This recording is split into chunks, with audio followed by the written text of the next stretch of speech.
السلام عليكم ورحمة الله وبركاته. مساكم صباحكم ورد ونوير ومودات محبة. في ميزة جديدة في السناب شات، وهي ان احنا نضيف صوت نحفظه من مقطع فيديو موجود عندنا بالاستوديو.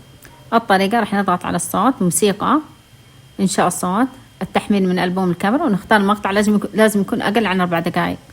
خلاص، ونحدد هنا الحجم ونسجل اسم الصوت.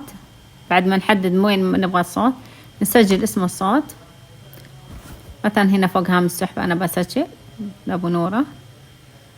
إذا أبغى الناس تستخدمه هذا أفضل طبعا، وأكتب اسمي أو لقب أو أي شيء، حفظ الصوت.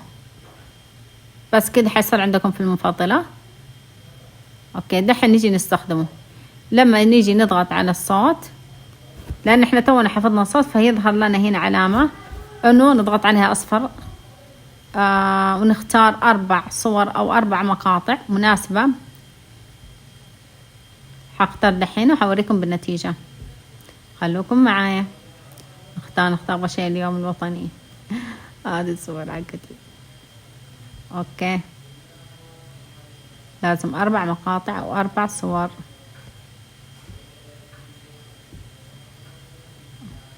دحين ناخذ علامة الصف التالي. انتظر شوية معليش، حنشوف النتيجة دحين. هذه النتيجة. طيب كيف نشيل صوت الفيديو؟ يكون في صوت الفيديو عليه الصوت اللي احنا حطيناه.